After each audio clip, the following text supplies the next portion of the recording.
Flo.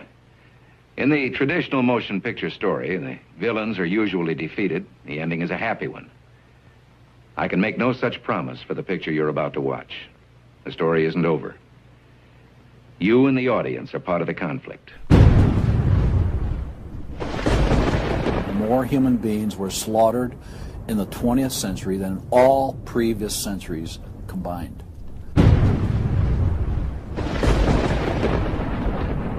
We're talking a congressional record, 135 million dead. Their entire purpose was to detach our culture from any moral anchors whatsoever. You look at the changes in America since 1960, perhaps. The whole culture's been transformed. They're coming out of the belief that the village should raise the child. The village means the government. They have deliberately destroyed the American family, understanding that's the foundational block that builds a society. We've come from Norman Rockwell's America to Hugh Hefner's America.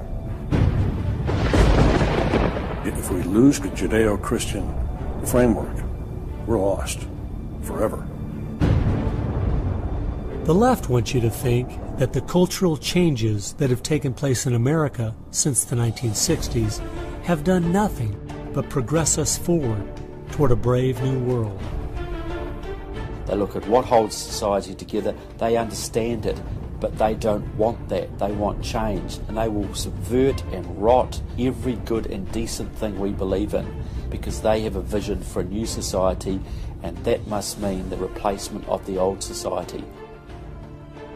This film will show that the brave new world they seek is nothing more than the failed policies and ideologies of the communism that enslaved over a third of the world's population during the 20th century.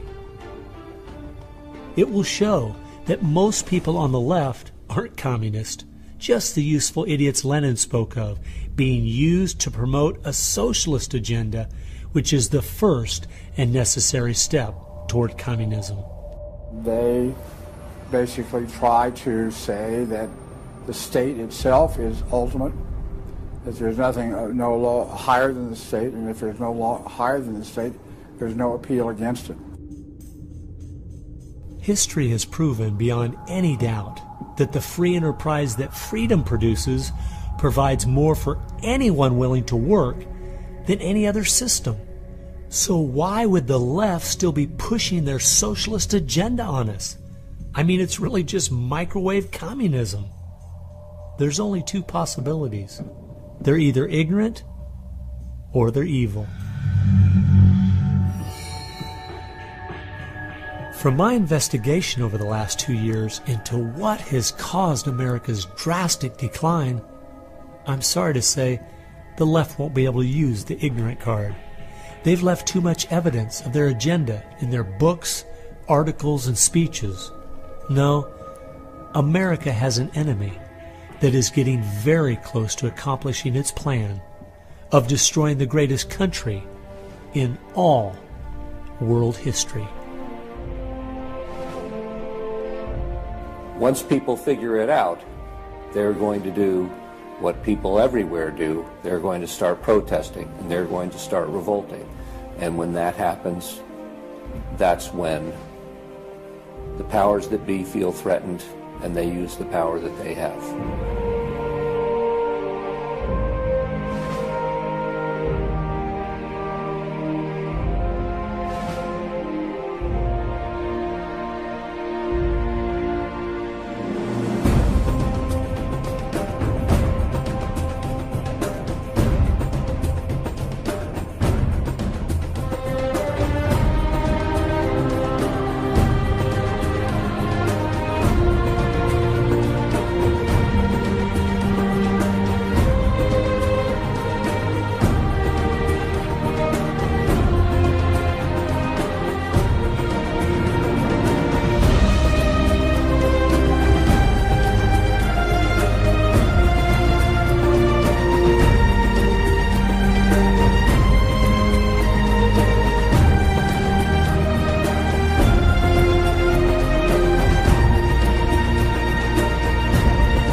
This story really begins for me back in the summer of 1992.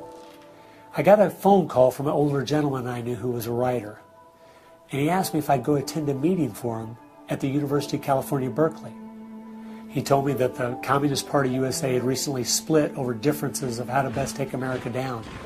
Some were wanting to still work toward a violent revolution, while others were wanting to focus their efforts on using public policy to subvert America from the inside. He was curious what they had to say. I mean, after all, the Berlin Wall had just come down, the Soviet Union had dissolved, and the whole world was saying communism is dead. So why were they meeting, and what were they up to? I was in graduate school at the time, and the whole idea of slipping in undercover into a communist meeting sounded pretty neat, so I decided to go. The first surprise I had was when I walked into the auditorium. I was expecting it to be filled with college radicals, but instead it was 50, 60, and 70-year-olds, grandparents, professionally dressed with briefcases. And I realized this might be a little more serious than I thought. As the weekend unfolded, I listened carefully as they outlined their plan and agenda, and how they were going to infiltrate the institutions of America to influence us in the direction they wanted us to go. To destroy our families, they wanted to promote cohabitation instead of marriage. They wanted to try to get children away into government programs at the earliest age possible. And they also said they'd like to get behind the feminist movement because they felt it had been very successful in making women discontent with marriage and motherhood. To destroy business, they wanted to get behind the environmental movement. And in 1992, the environmental movement was very modest. But they thought it was the only vehicle capable of creating enough regulation and red tape to discourage business growth. And finally, to destroy our culture of religion and morality, they said, if we can get Americans to accept homosexuality, they thought it would begin to extinguish our traditional moral values Americans held. I remember thinking at the time, this plan doesn't seem very realistic. It's not something I'll need to worry about in my lifetime. It was 15 years later, I was appointed by the governor to be a state representative in the legislature. I'd only lived in my district for 2 years, so I thought it'd be a good idea if I wrote a monthly letter to the editor. Each month I wrote on a different topic. In January 2008, as I was contemplating what to write my letter on, I thought back to the meeting in 1992, and I thought of the goals they'd outlined and where America was today, and I couldn't believe how successful they had been. Our families were totally disintegrating. The environmental movement had become the most powerful force for destroying our free markets, and hate crimes legislation was being considered in Washington, D.C. that made it a crime to even say anything against the homosexual movement. I realized people needed to know what was going on. After I wrote this letter, within days, people were protesting at the Capitol. It was the feature story on the evening news. Controversial comments have state legislators buzzing tonight. After a freshman lawmaker alleges the communist agenda has infiltrated mainstream America. It's the big story, live at 6. And over 40 letters to the editor had been printed in response to what I'd said.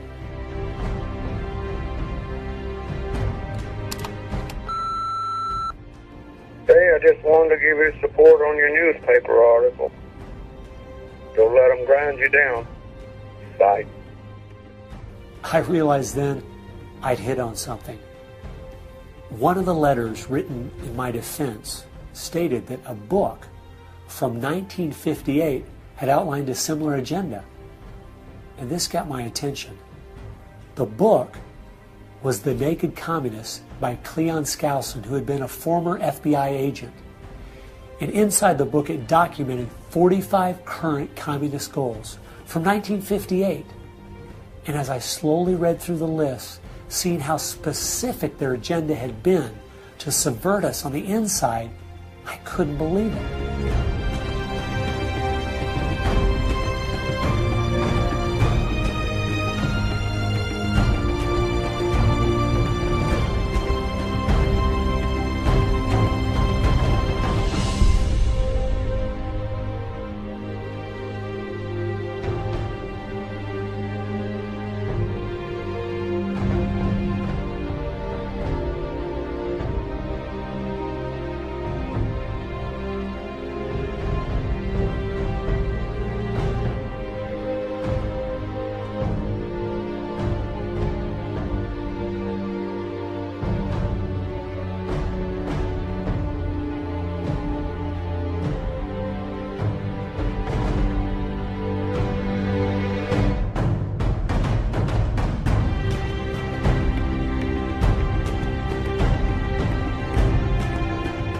They'd accomplished almost every single one of them, and nobody seemed to be noticing. For at least the last 50 years, they'd been working actively behind the scenes, in the shadows, trying to move our people and our culture in a direction that was designed to destroy us.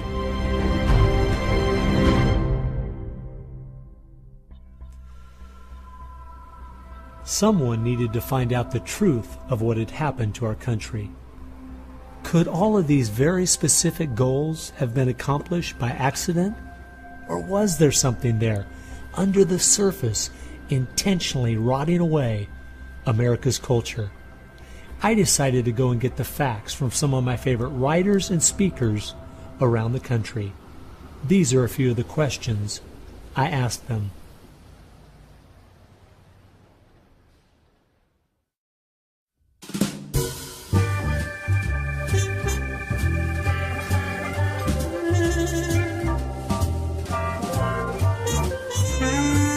The common myth is that communism is dead, but there are more Communist Party members in the world today than there ever have been. One of the things the communists are doing worldwide is not using that name. And so what we have is people with some of the same ideas masquerading in the United States under a variety of names. They're even trying to get away from the word liberal to describe them, and they're trying to call themselves progressives. If you go to the American Communist Party website, all of the programs and policies they support are progressive. So progressives are anything from a hardcore liberal to a communist to a socialist. They all call themselves progressives, and they all have broadly the same values and work together. J. Edgar Hoover is called the masters of deceit. And a good magician raves one hand in the air while he's doing his dirty work with the other hand. And while everybody's saying communism has died, they moved through much of Africa. Communism is resurgent in South Africa. Into South and Central America. Right now, 6 countries in Latin America are now communistic. We have communist China. We have Cuba, North Korea. We have Vietnam. It still dominates behind the scene in Russia. It's still very strong in Eastern Europe. It is strong in the EU. It is strong in virtually every country in the world. Whittaker Chambers said, the communism succeeds because most people that promote communist causes are not communist. The useful idiots, that Lenin called them, it gives it an air of legitimacy it would never have if it was identified with communists and communism. So why has it been so easy for them to get people on the left who aren't communists to push forward their agenda? Once I looked at the political scale, it all started to make sense. On the far left, you have 100% government, and on the far right, zero government. Anarchy is no government and doesn't make sense at all. On the far left, you have socialism, communism, and Nazism. All systems that have a socialist form of government with only slight variances between them. Traditionally, Republicans were slightly to the right of center, and Democrats were slightly to the left. In recent years, though, through the radical influence of the media, Hollywood, and the multitude of Marxist professors in our universities, both parties have slid to the left, with the Democrats going so far they have openly joined hand in hand with the radicals. That's why they all work together. All the groups on the left now have the same goal, a socialist America. I thought we were over communism. I thought, okay, we won that battle. The Berlin Wall came down. Ronald Reagan won the day. We've got to look and see how he fought this, because we're fighting it again on American soil. Not hostilely attacking us like we feared in the Cold War. It is from within. And it has no opposition. None. And that's the frightening thing.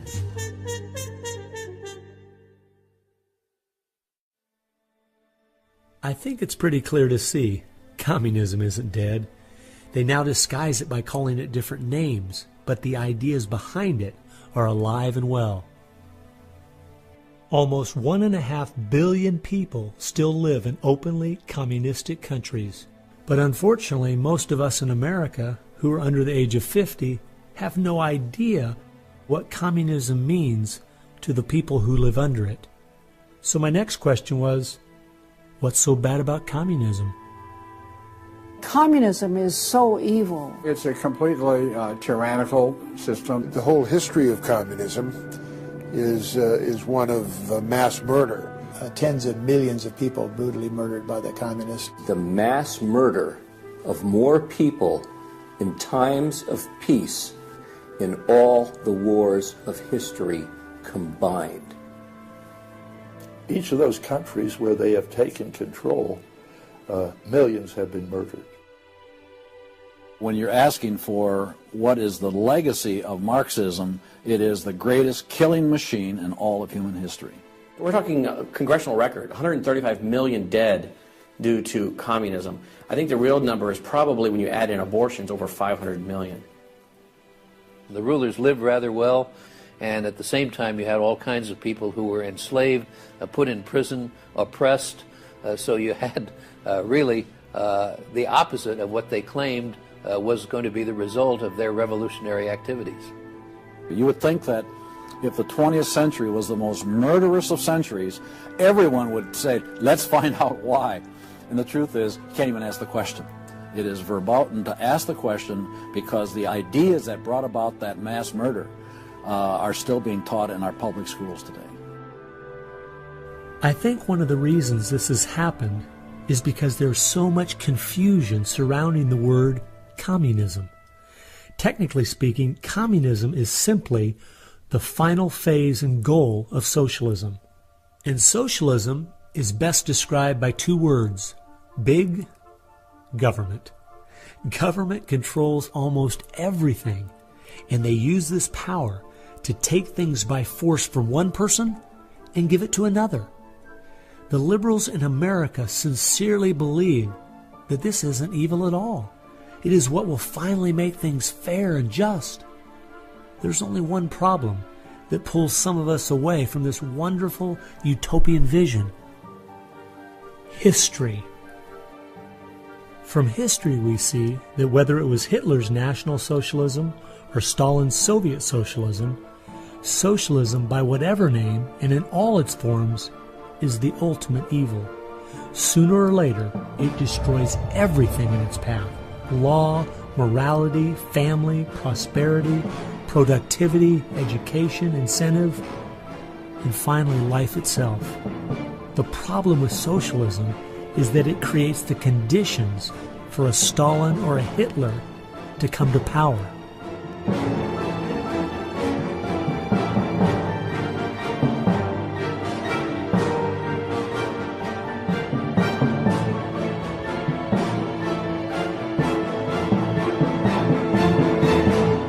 And that's why communism has such relevance today. It's the final destination on the road we're traveling.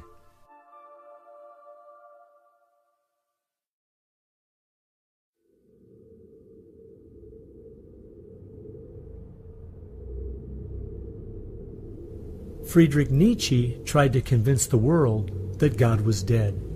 Charles Darwin tried to prove that humans are simply part of the animal kingdom. And Karl Marx realized that the philosophies of Nietzsche and Darwin would legitimize his own philosophy of communism. He knew their ideas would justify the brutality and slaughter that would be necessary to implement communism worldwide.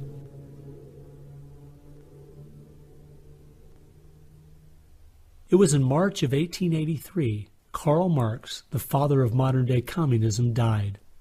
The assumption that communism would die with him was a logical one, since only 9 people attended his funeral. In October of that same year in London, England, a group was forming called the Fabian Socialist Society. The Fabian Socialists decided that they were going to socialize the world incrementally. They called it socialism by evolution instead of Marxist socialism by revolution. It always worked in tandem with the communists. Some Fabians were also communists. There was a bit of interchange of membership. The Fabian socialists are slowly but surely bringing about the socialization of the world. Europe is pretty well done. They are now working in Latin America. Latin America is not just socialistic in many countries. They're all already Marxist. You have hardcore Marxists in Venezuela, in Nicaragua. El Salvador just went communistic, and of course Fidel is sitting right there laughing at this whole thing. And we haven't even figured this thing out yet. We don't even know there's a red plague coming up to meet us. We think that we're just going to watch the cartoons on Saturday morning and everything will be fine. They had a lot to do with bad stuff happening. There are two things I found that gave me a good idea where the Fabians were really coming from. First of all, their symbol was a wolf in sheep's clothing. And secondly, George Bernard Shaw, who was a leader in the Fabians for almost 50 years, said, quote, "I am a communist, but not a member of the Communist Party. Stalin is a first-rate Fabian. I am one of the founders of Fabianism, and as such, very friendly to Russia," unquote. Fabians eventually begat the Students for a Democratic Society, which begat the Weather Underground, which begat basically the social changes that have happened in America in the last 40 years. Many of the SDS members from the 1960s still have an incredible influence on the direction our country is heading. One is the Reverend Jim Wallace, who was president of SDS when he was a student at Michigan State University. And yet today, he is the spiritual advisor to the President of the United States. They've been friends for many years. They go back to Chicago and the Chicago politics crowd. And during the Vietnam War, he was rooting for the Viet Cong to beat the United States Army. And when they did, he just couldn't believe it. He said it was one of the happiest days in his life. And another leader in the Students for a Democratic Society and founder of the Weather Underground is William Ayers, who has been a longtime friend and neighbor of President Obama. It came out in 2009 that Obama's book, Dreams from My Father, was even written by Ayers. So the influence from the Fabian Socialist Society goes right into the White House.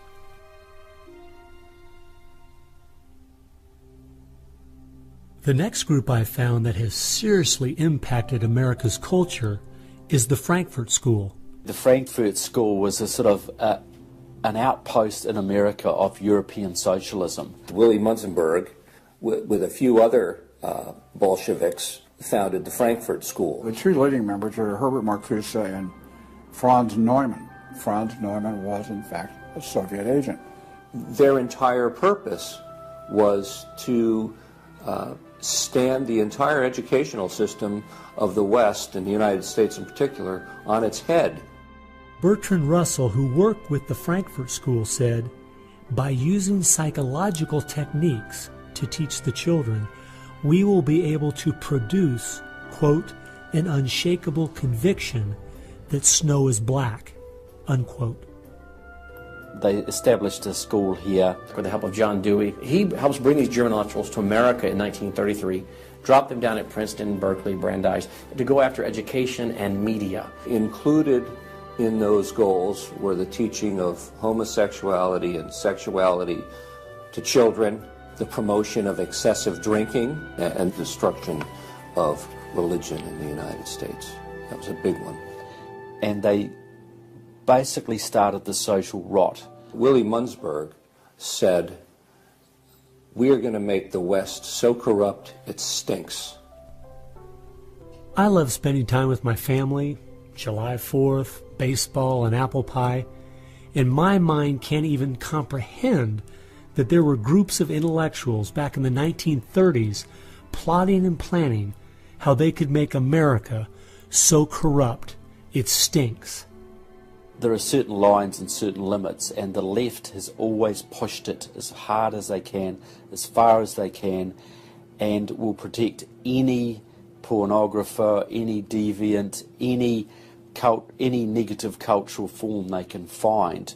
basically to degrade the culture. And that goes right along with the feminism of today, which was part of the Frankfurt School's desire to destroy a patriarchal society for a matriarchal society. In other words, remove the father as the loving provider, discipliner, discipler, leader of his home, where you instill virtues and integrity and modesty. That's been broken down on purpose because they knew if they could destroy the family, they could destroy a nation. And instead of having a father who leads and disciples and protects the home and provides for the family, the government steps in as a nanny state.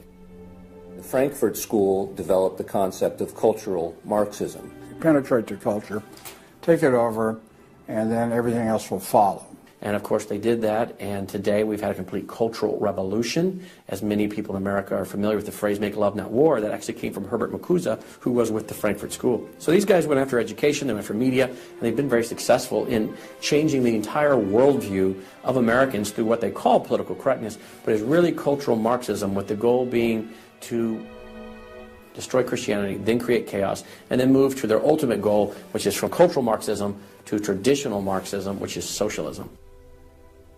Most of the strategy to remake America from within started with Antonio Gramsci, who wrote over 2,000 pages back in the 1930s outlining how to take a Judeo-Christian culture down from the inside. The plan he suggested has been the main focus of the left ever since. Antonio Gramsci was a neo-Marxist philosopher. Antonio Gramsci was an Italian communist. Antonio Gramsci is probably the biggest troublemaker in the world. He's probably got more responsibility for our social ills than anybody else on the planet. He knew of the importance of undermining the morals in the character of this country. Because America had a strong Christian heritage, you had to attack the culture. You had to change the culture. Even to pornography, into areas that most people normally wouldn't accept. He said that we're going to destroy the West by destroying its culture. We're going to infiltrate and we're going to turn their music, their art, and their literature against them.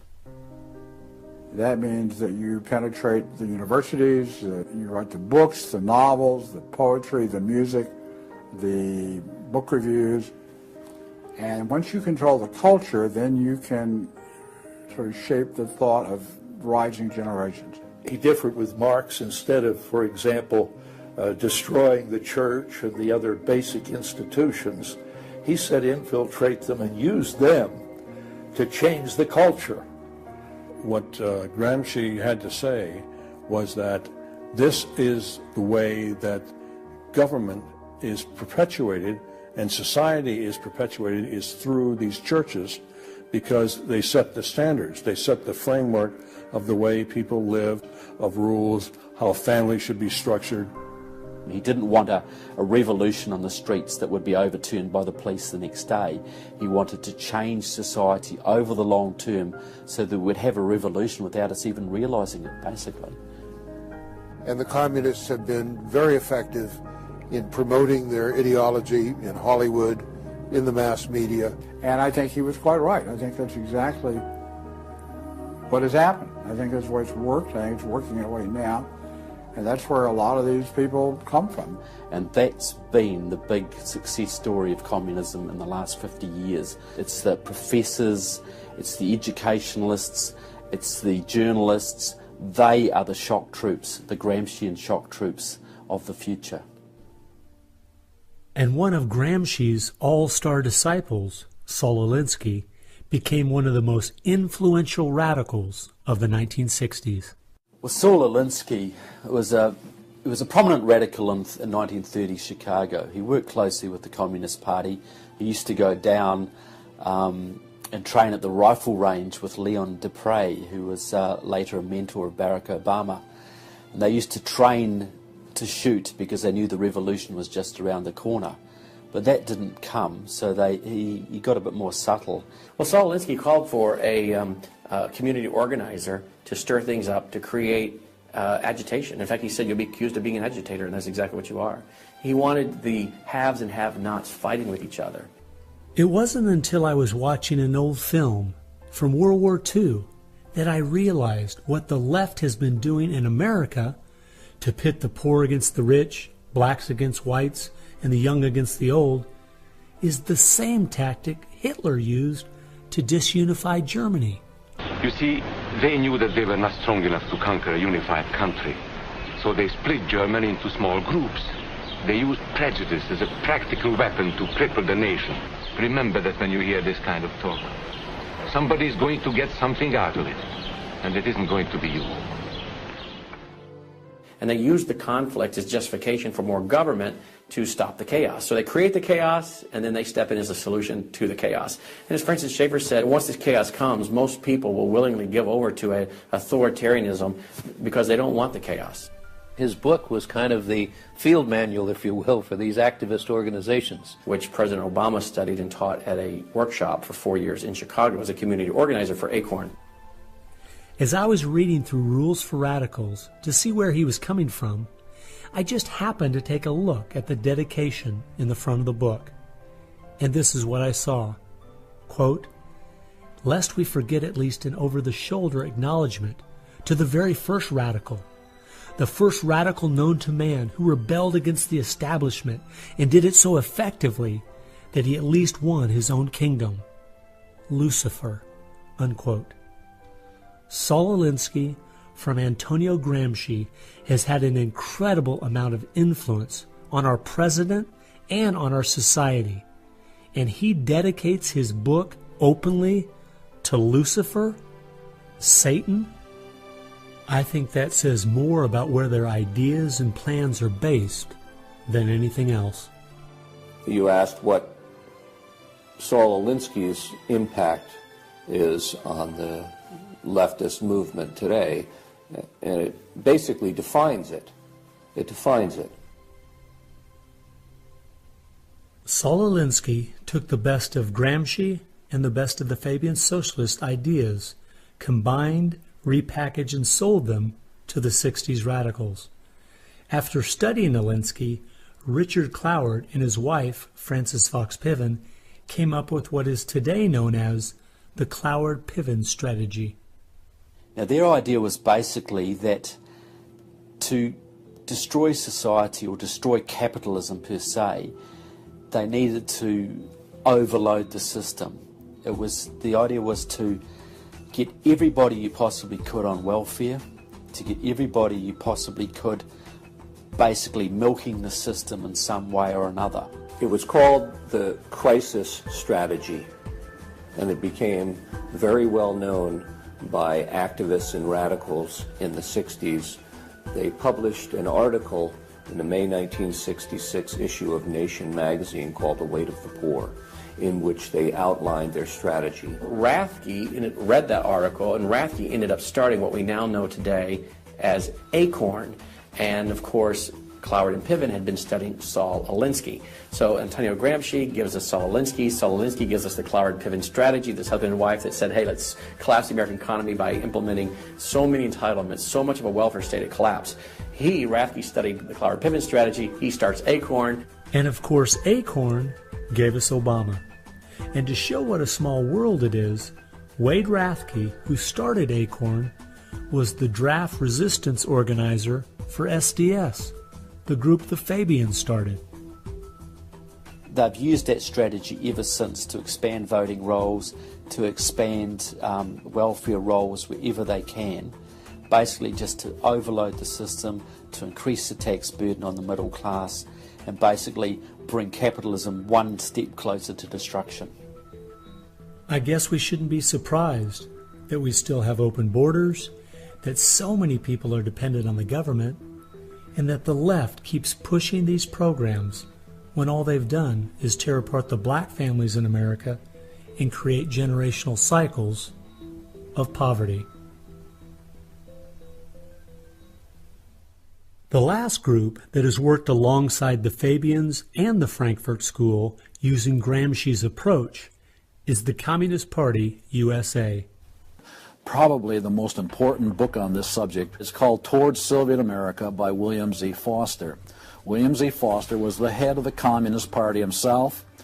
He ran for the President of the United States in 1932, but in the book Towards Soviet America, he literally lays out chapter by chapter by chapter what is entailed to bring about a USSA, not just a USSR. Two of the movements they started in America have played a significant role in tearing apart our families, in breaking down our morality. Betty Friedan is credited with really starting the feminist movement in this country. The purpose really was to attack full-time homemakers, to get them out of the home, to make them think they live dreary lives, to make women feel they are victims. It's the science of victimology. And that is so unfortunate, because the American woman is the most fortunate class of people who ever lived on the face of the earth. And to try to tell them that they are victims of an oppressive, unjust patriarchy is just a grievous lie. But unfortunately, they are teaching young women that and have been doing it for many years. While Betty Friedan was pushing her book, Feminine Mystique, she implied that she was coming from the point of being a frustrated housewife herself and just wanted to be a help to other women. But later, in the 1990s, it came out she was in fact a radical propagandist for the Communist Party and a staunch supporter of Stalin. So when she had described the American family as, quote, a comfortable concentration camp, unquote, it wasn't because of her experience at home. It was because she was just doing her part to dismantle our families. I'm a student of communism, and the communists set up various groups and various societies.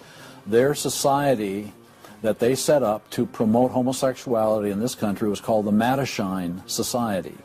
And it was founded by Henry Hay, a leading member of the Communist Party. So since I was studying communism and teaching on the issue of communism, you just follow leads, and all of a sudden you realize, what is this Mattachine? I've never heard of this Mattachine Society.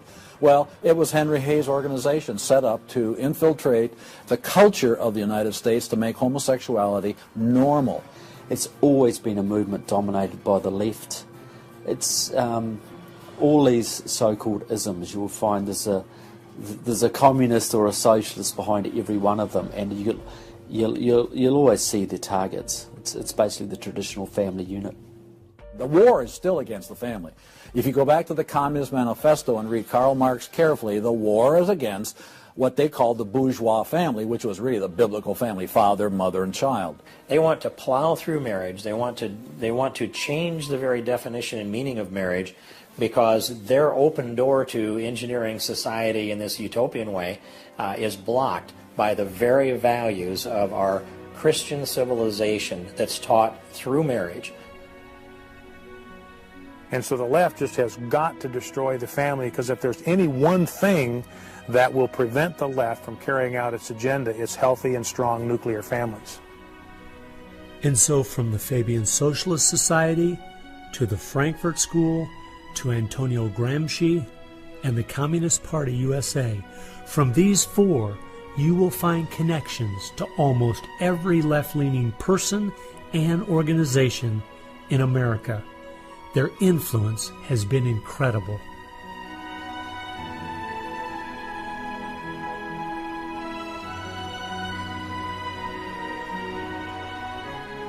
It was in the 1960s all the groups on the left seemed to realize Antonio Gramsci was right. In a Judeo-Christian society, you will never be able to persuade people to rise up in a Marxist revolution and start killing each other off. The only way to take the culture down is through penetrating the institutions of influence to change the people from within.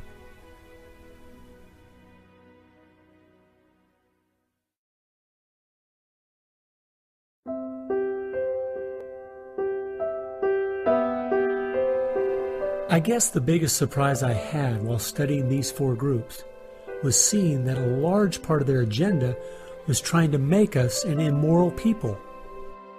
The communists knew in the 1930s and since that time, and the leftists know today, that if you can break down the cultural traditions, the basic rules of morality, then it's much easier to move people in different directions that are counter to the good of society. They recognize that it's all part of the same fabric. Their ideologies all work together to break down families, to break down the sanctity of human life, the value of human life, to break down the idea that there is a God that we are accountable to. They essentially are validating the Judeo-Christian worldview by the very things they attack. Because in their effort to destroy our culture, they know that they have to go after the very things that the Judeo-Christian tradition honors and values. Morality, belief in God, faith, the importance of family, the sanctity of life, the sanctity of marriage. It's amazing our enemies could see our morality was our greatest strength. And yet so many Americans don't seem to get it. Morality is simply having the character to do what you should do instead of what you have the freedom to do. And that's the only way freedom works. A people cannot be given freedom without morality, or they will self-destruct. And that's what we see happening in America today. The bottom line is freedom and free enterprise are simply fruit on the tree of morality. Our founding fathers clearly understood this principle, and so do our enemies.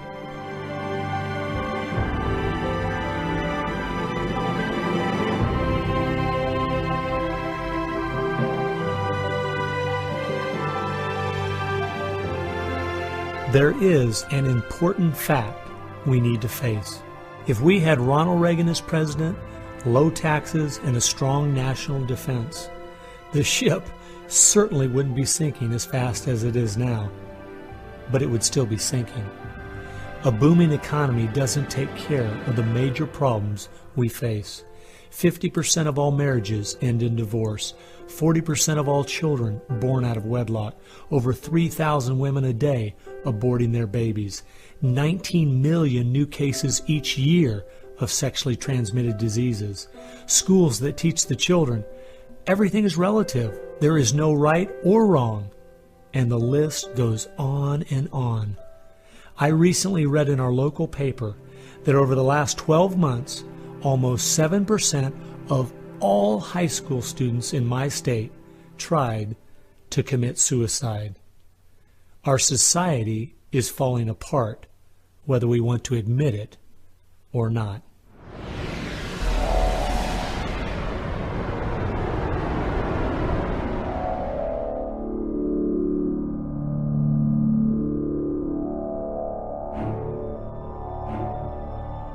Karl Marx had the insight to see that dethroning God and destroying capitalism went hand in hand. As you attempt to dethrone God by erasing the morality in a society and destroying his institutions, the family and the church, you are destroying capitalism. Because as the families fall apart and the church loses its influence, society starts to crumble. And then government has to expand to pick up the pieces. The question, as Whittaker Chambers put it, was God or man? God or man? Karl Marx was an atheist. Marx's philosophy was that people existed for the benefit of the state. What Marxism did and does, and all the other isms of the modern era, is to try to dethrone God by deifying man. You have to discredit God. He's your competition. The 20th century ushered in several ideologies that sought to devalue God and elevate man. Communism, relativism, humanism, they all deny that there's a God, and they claim that by doing so they're really elevating man. But if you look at how each of those philosophies end up working out in real life, there are always some classes of human beings that don't deserve the same value or rights as anyone else. To turn it around, to believe in freedom, the way we have been raised, you have to believe that there's something precious about every human person. And of course that's from the Bible. Imago Dei, we are all created in the image of God. Therefore, every human being is entitled to respect and dignity and freedom, and that is distinctive to biblical religion. You don't find anywhere else. Almost all the ideas that have made America such a unique and great country our founding fathers got straight out of the Bible. I guess that's why the left only has a problem with one religion, biblical Christianity. They never complain about separation of church and state when it comes to Islam, Buddhism, Hinduism, or any of the other religions. In fact, a couple years ago, the Dalai Lama came to my town, and during the school day, at taxpayers' expense, thousands of our local school children were bussed in to hear him talk. I wonder if they would ever do that for someone like Billy Graham. No, they must destroy the Bible's influence in America so they can step in with big government in its place. It's an age-old question. Are we going to believe in God, or are we going to play God ourselves? Essentially, for the left, the choice that they see very clearly is people are going to depend upon God or they are going to depend upon government. They want people to depend upon government, so they have to destroy faith in God. At its core, it's a rebellion against God and God's laws. And that's what the battle is about. That's what the assault is on. That's why Christianity is a target. And that's why we saw the gulags in the Soviet Union. We saw the concentration camps in Nazi Germany. And all the ideologies that elevate man end up devaluing certain human beings.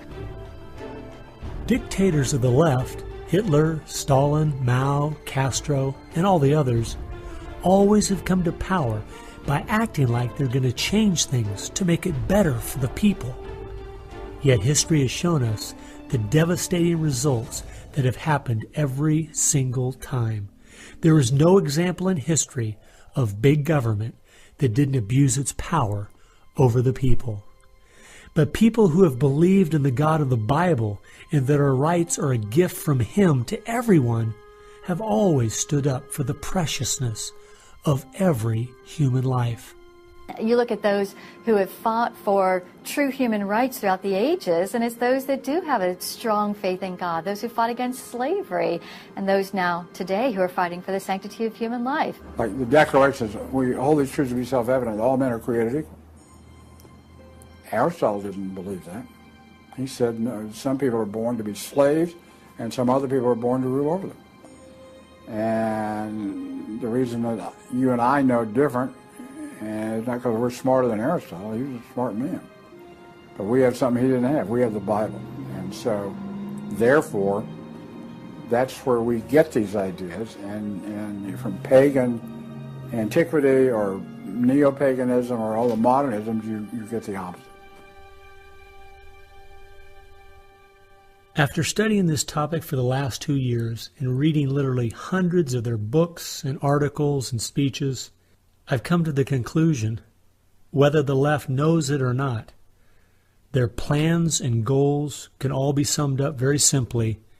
They are at war with God.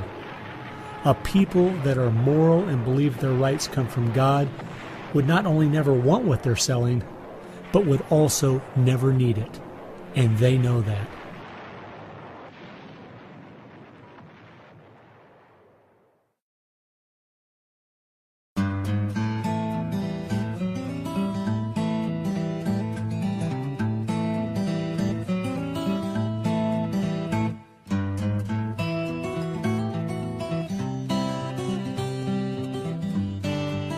It's obvious if you're trying to subvert a country, you want to control the news. You want to control public opinion. A lot of people realize, well, there's a biased media, and most people know that. Even the Washington Post admitted it. Yeah, we were biased for Obama, so what? And when you enter into the equation, so what? That means the biases, the opinions of the reporters enter into what is news. They decide whether you have a right to know. And it's no longer a bias. They turn from just political bias to activism.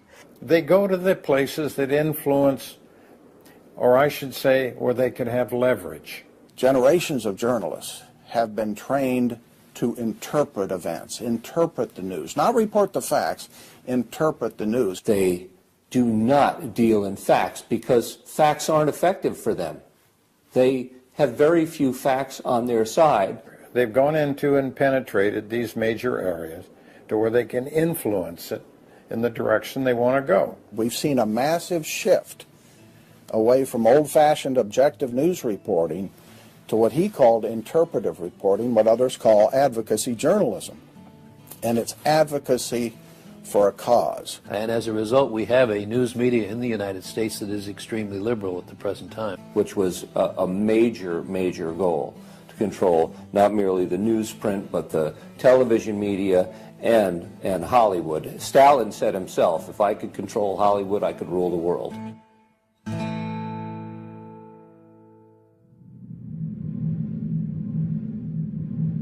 Children are always the first targets of anybody trying to bring down a system.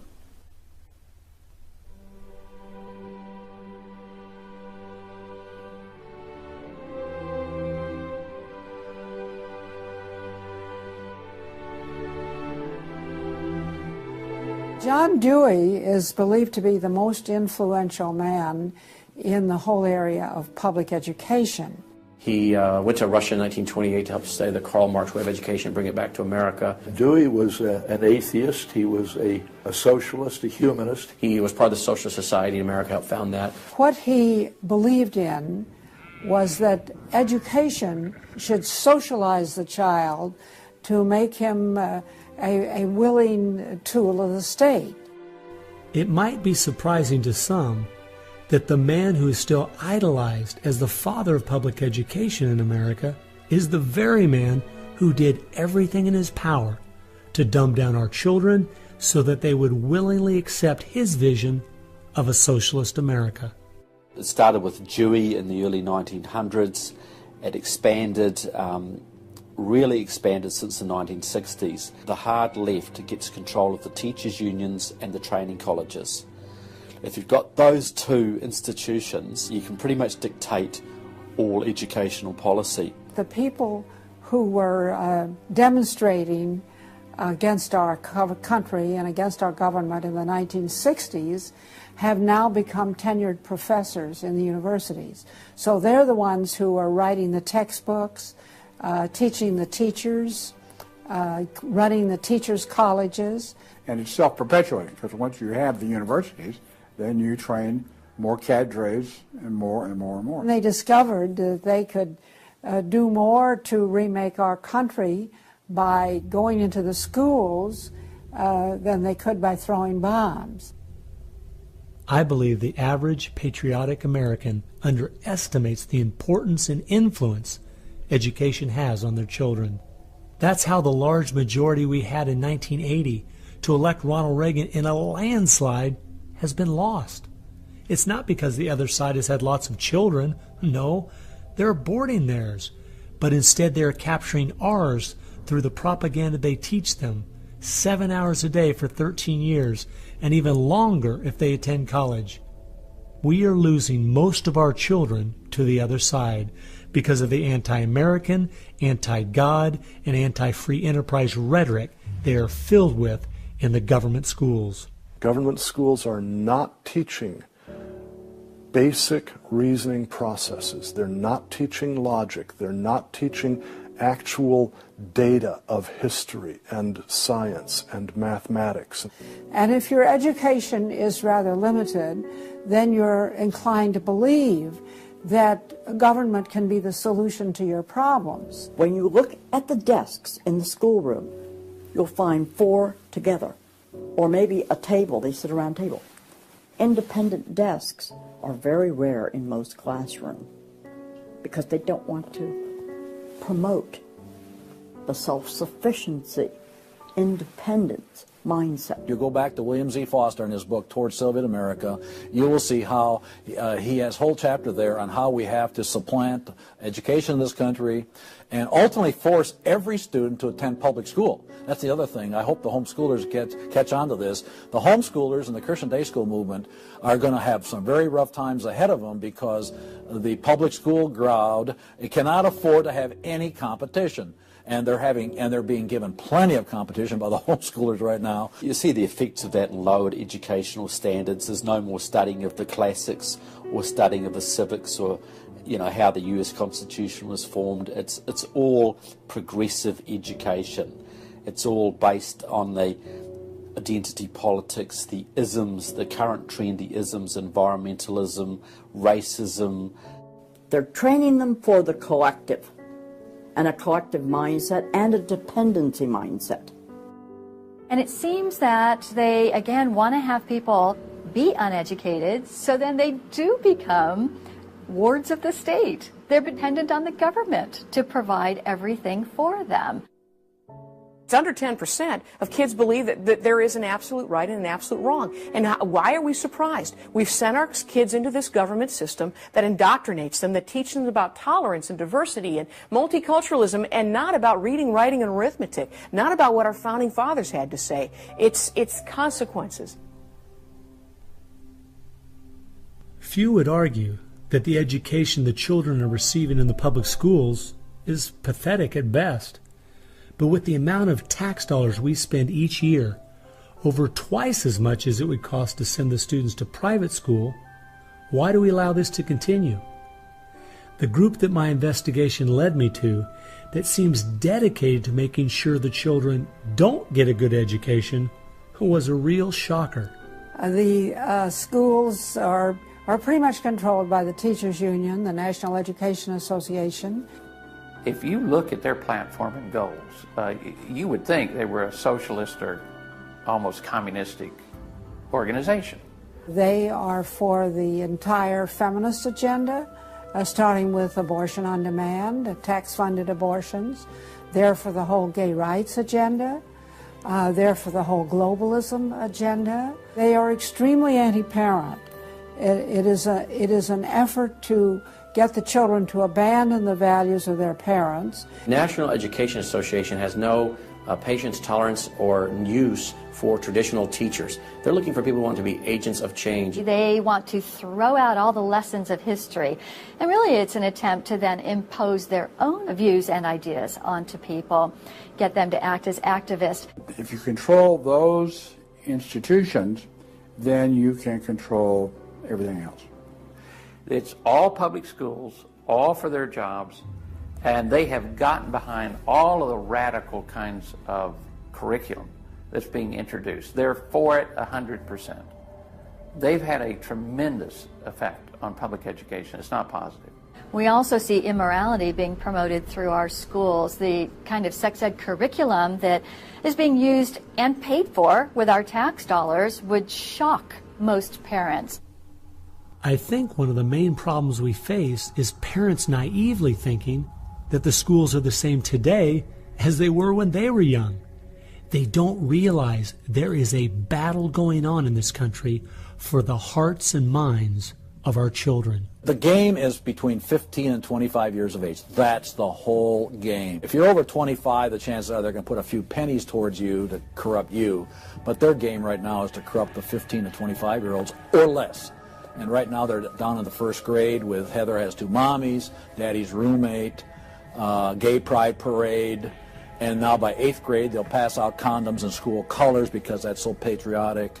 And it's perfectly obvious that you get a hold of the child early, you can change his values away from his parents' values and get him to follow you. And they're very open about saying that. The National Education Association has passed resolutions saying they want children from birth.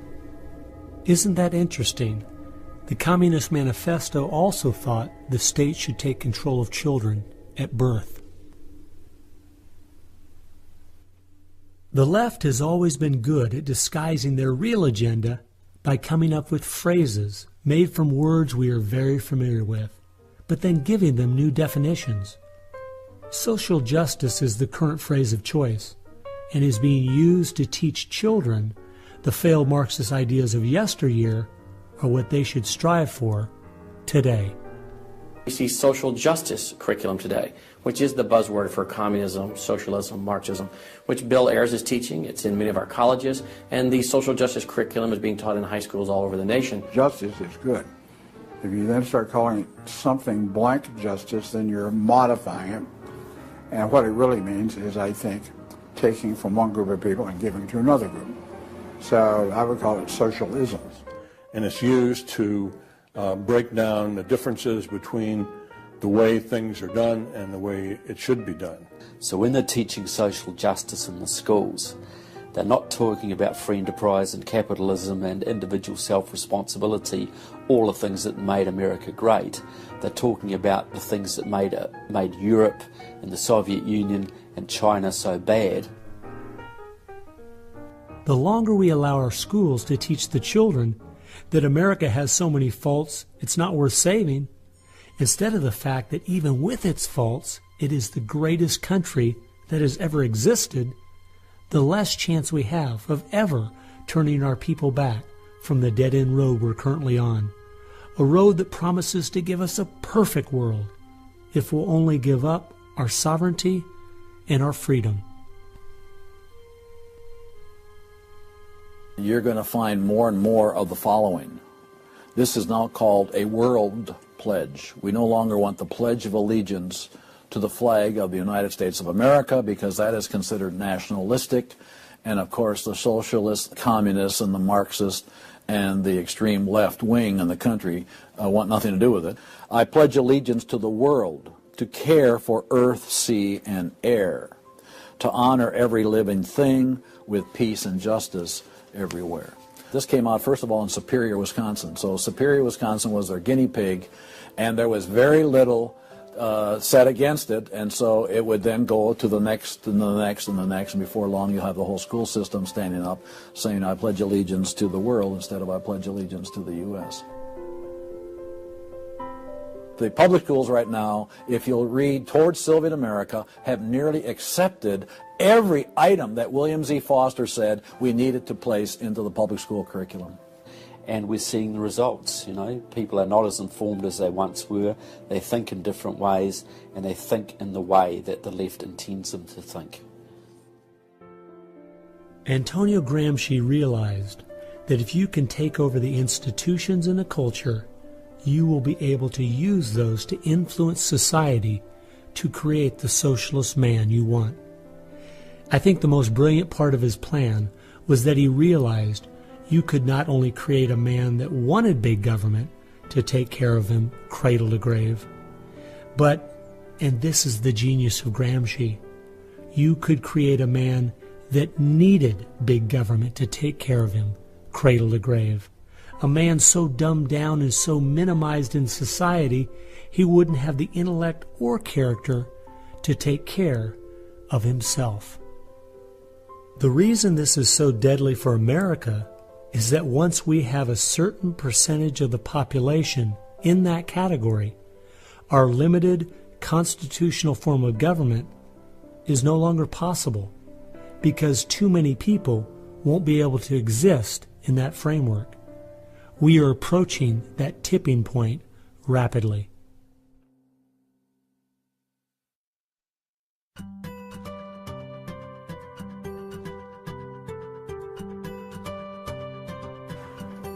If you can persuade people that government should be in control of the distribution and use of energy, you can persuade them, or rather, you have persuaded them of the necessary and sufficient condition for government control of the most intimate aspects of our lives.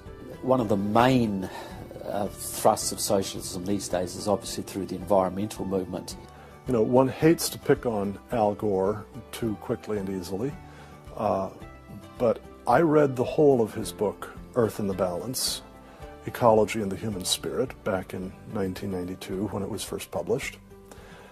And if you know anything about the history of political philosophy, you read the last chapter in that called A Global Marshall Plan, and you understand that there is no way to implement what Al Gore was calling for in 1992 in that book except by means of totalitarian world government. Patrick Moore, who was a co-founder of Greenpeace, and he was a very dedicated environmentalist, quit Greenpeace when he realized that it had been captured by radical leftists who were intent on using the environmental movement as a vehicle to destroy capitalism. How many factories work when there's a power outage? None. You want to hurt business, you want to drive down industrial production, you just drive up the prices of energy, you just diminish its availability, and the easiest way to do that is to make people scared to death of the cheapest forms of energy, which are fossil fuels, oil, coal, natural gas, and nuclear energy. They had already made people afraid of nuclear because of irrational fears of nuclear reactor meltdowns, which were physically impossible anyway. But then they had to figure out a way to make them afraid of fossil fuels. Well, the way to do that was to say they're going to cause catastrophic global warming. So I used to think this was just one great big distraction. If they want to put their energies toward the environment, but now I see that this is now being turned around and used as a tool to further a socialist agenda. Charles Rubin, a political scientist who wrote the book The Green Crusade, has told this story extremely well. Environment comes from a French word meaning surroundings. Well, now, what is surroundings? Everything around you, right? And so, as Rubin points out, environmentalism is literally everythingism. And so, if you were a socialist committed ideologically to the notion of government having control of everything about our lives, and you saw that you were losing the contest in terms of the creation of wealth and its distribution to capitalism, you had to find some other basis on which to promote your vision of government and to pursue its implementation. Environmentalism, or everythingism, was the perfect card.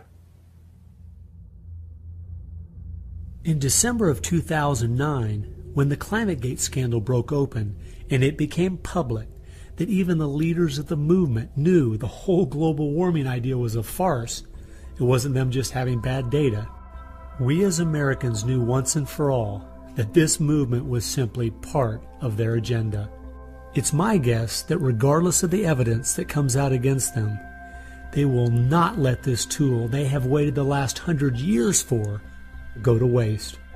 A tool that gives them the absolute power and control they want, but allows them to get it under the guise of saving the planet.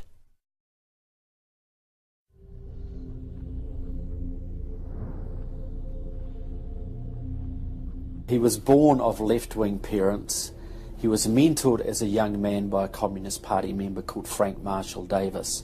Now, Davis joined the Communist Party in Chicago, and he was very well connected there. So young Obama eventually wound up in Chicago, and he started working with the very same people that had been working with his friend Frank Marshall Davis. All of his associations have been with people that are way left of center, hardcore left. And he's doing nothing more than what is predictable based upon that background. The nicest word for his agenda is the socialist agenda, and we could go on down the line of the other descriptors of the types of an economy and a society that he's building. It's all the things that Gramsci wanted to use for social change. Yeah, he's the epitome of the movement. If you think there's no way that so few could be so effective, consider this. When the Communist Party USA split in 1992, the group that formed was the Committees of Correspondence, and it was their meeting I attended that summer at Berkeley. As I started researching that group, I saw that many of the same people who started or have worked with the Committees of Correspondence and its sister organizations were the same people who were involved with President Obama's campaign and administration. I found file after file on Trevor Loudon's website documenting with footnotes and photographs these connections. The radical left has been so successful they have persuaded the American people to put one of their own in the White House. Socialism and Marxism go together like Mary and Mary's little lamb. The general populace knows very little about what the socialists are up to. If you're going to find socialism, you're going to find the hardcore communists right behind it. One of the main avenues has been through what they call the Congressional Progressive Caucus. 20% of the US Congress are members of this organisation. They have chairmanships of most of the major House committees and are easily the single most powerful bloc in the US Congress. And virtually all of them are tied to either Democratic Socialists of America, the Communist Party USA, or other radical organisations. We're literally at this very time watching what's transpiring and has been going on from the Fabian socialist point of view from 1883 to the present. So these guys don't give up. And they're going at a breakneck speed because they know they've got an opportunity now to change America in a way that can never be changed back. And they're going for broke. The Bolsheviks, they're just waiting in the woods and they're just smiling like you can't believe. You just read the Communist Party USA blog and they just can't believe their good fortune. Every time they turn around, they just can't believe this is happening. They're like me. I'm a Christian conservative and I can't believe they've been so successful in doing this. The left has started multitudes of foundations and nonprofit organizations, many of which are using our tax dollars to grind America down.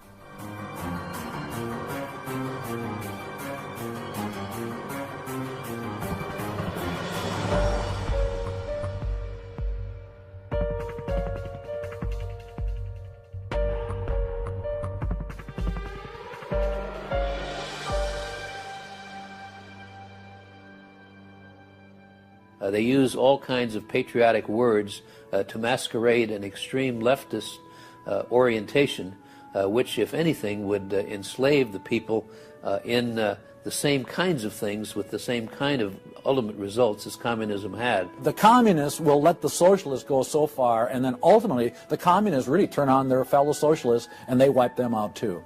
And their attitude, I think, is really probably pretty close. They figure, look, if these socialists betrayed their own country, the chances are, once we get in power, they'll betray us too. So they'll figure, let's just rub them out right now. And at a given point, you'll see in the history of communism that they've been very effective in rubbing out their fellow socialists who brought about their socialism before the Bolsheviks and the hardcore communists with a capital C took them over. One thing we do really have to recognize is this is a domestic enemy. This is not just people with different ideas. These are not just nice folks who have funny, silly ideas that they will eventually figure out are just not very mature. No, these people are dangerous, dangerous enemies, and they are intent on overthrowing this country and imposing the socialist system that will mean extreme hardship for the vast majority of people in this country. That's true with them constantly seeking to re-engineer society so they reach this level of utopian perfection. Where we, on the other side, we advance the idea that this is about the cause of freedom, and if it hadn't been for Jesus Christ, there never would have been a United States of America, because the inspiration for freedom drove our founding fathers. They were informed by their faith, and I believe guided by the hand of God.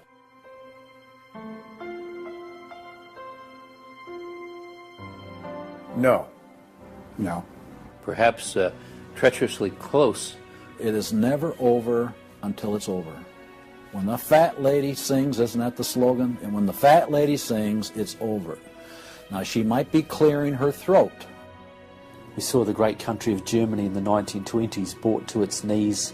Hitler came into power and destroyed the country. We see countries like Zimbabwe in Africa, which was once a prosperous breadbasket, now just wrecked. Argentina was destroyed by the socialist Peron in the 50s. It was one of the richest countries in the world. So, no, we're not at the point of no return, but it's getting pretty late in the day. There's no time to be casual, that's for sure. We've spent too many years thinking, because we have Republicans in office, or the stock market is doing well, that everything's okay. This is why the left has gained so much ground. It doesn't matter who's been in office. They've just continued pushing forward with their agenda. Well, I believe this is our last chance to push back.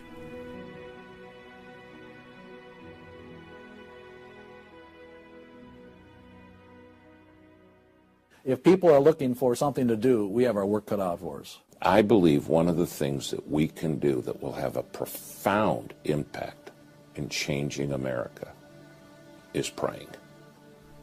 Well, as soon as we get off our knees, we need to get on our feet. Become educated about what's going on in the country. Spend time reading, understand their philosophy and their goals. They have to master this documentary. They have to go over it a dozen times. It might be having a monthly movie night with family and friends, watching one of the many great documentaries out there about what is going on in our country. One of the things that I think people in the United States who believe in our country, believe in our values, can do, quite frankly, is stand up for those values, to make their views known. And there's times that you got to speak up, and you've got to call things what they are. We need to be willing to be criticized and to not be silent because of the criticism. It was Martin Luther who said, if we're faithful on all battlefronts besides, it's precisely where the battle's the hottest, then we're traitors to the cause. I like the quote by Abraham Lincoln, who said that silence makes cowards out of the best of men. And we got a lot of people that need to be speaking up right now. We have an obligation to speak the truth about the policies that are taking us 180 degrees from God's will. Expand within your church. Expand within the people you have contact. Bring them up to speed and knowledge on what's going on. We need to organize those around us by simply mobilizing the unique groups of people we are in contact with and being their source of information. We can have an extraordinary effect. Lenin said that the organized minority will beat the disorganized majority every time.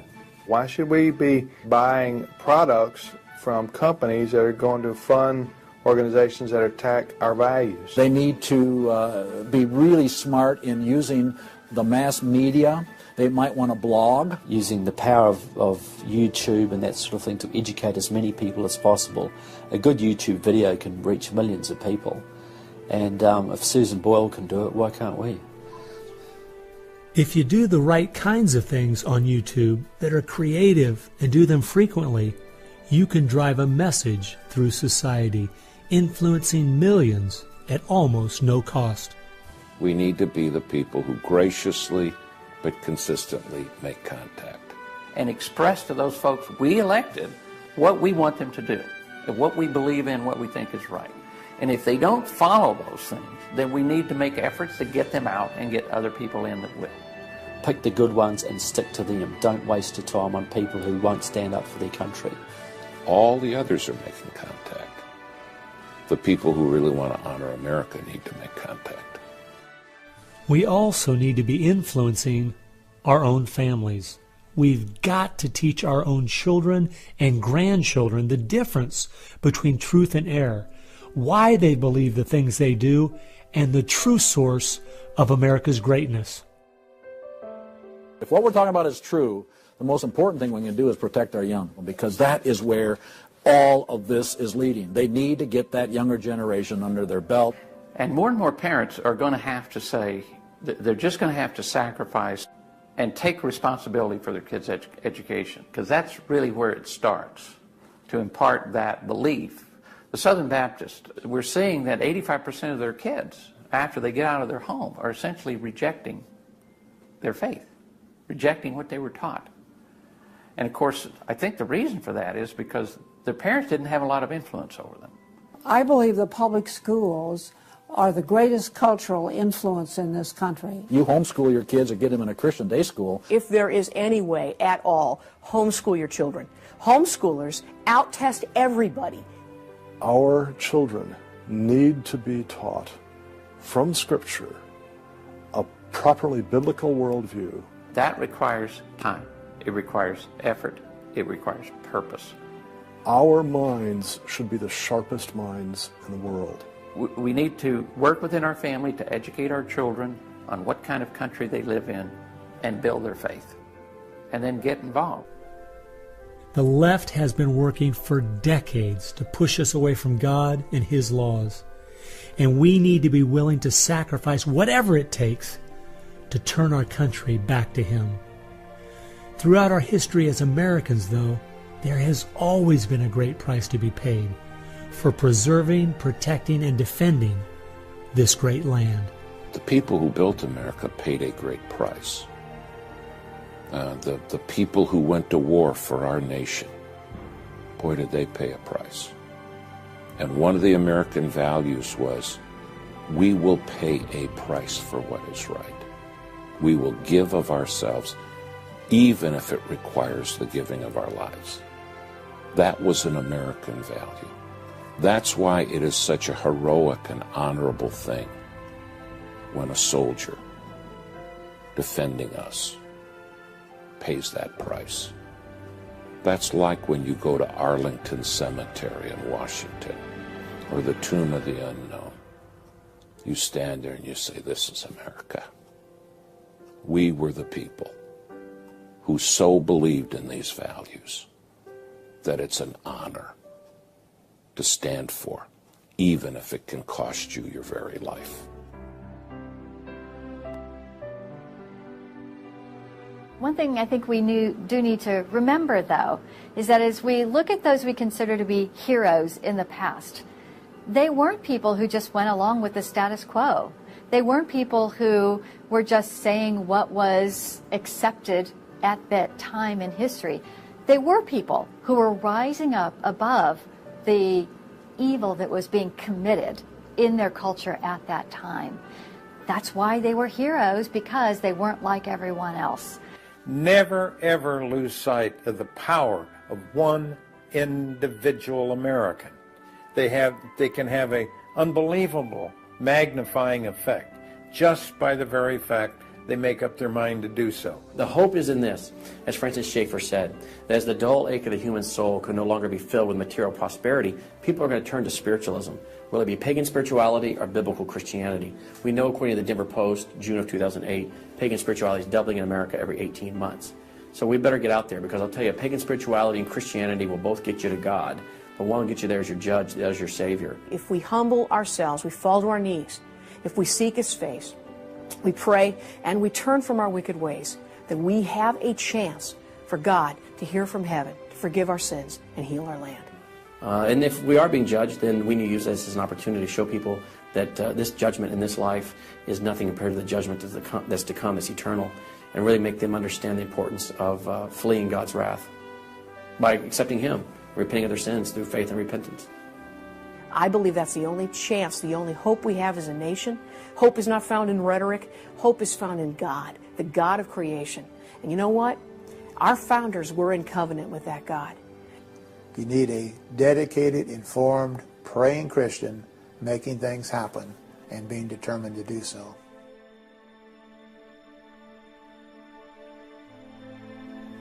Time has only allowed me to present a fraction of what I found.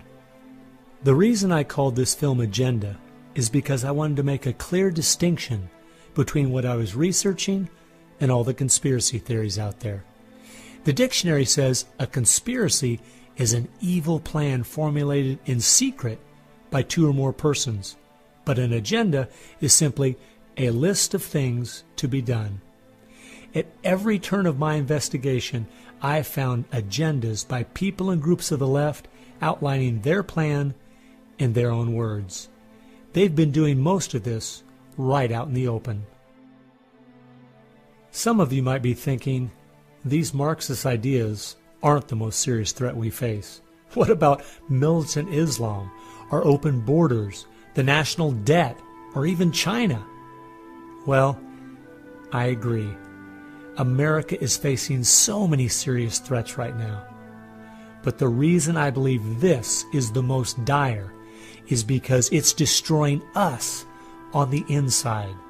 Through the political correctness and dumbing down, it's causing us to lose our ability to call evil evil and stand against it. I fear for our country. If we go along business as usual, not informed, not aware of what's going on, then the very small minority that have a plan and are great at organizing the uninformed and misguided will make sure their plan is carried out. I hope you realize it won't just be your children and grandchildren that pay the horrific price of living in the society they're trying to create. No, it will be far worse than that. Every time a civilization goes down or a country goes down militarily or economically, somebody else fills the gap. Now, if you look around the world now, it's going to be China, which is massively arming. You've got Russia, which is becoming increasingly belligerent. You've got the radical Islamic world, which works hand in glove with the Russians and the Chinese all the time. You've got a virtually red Latin America. You've got a neutral socialist Europe. So America hasn't got a lot of friends left in the world. Now, that's just not going to affect America. That's going to affect every single remaining country in the free world. Who's going to stand up to China if America doesn't? Who's going to stand up to the Russians? Is Europe going to do it?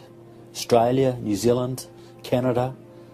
Not a chance. If America, and this is the point I think Americans need to comprehend, if America goes down economically, it will go down militarily. If America goes down militarily, we all go down. The free world is finished, and it will be finished for a very, very long time.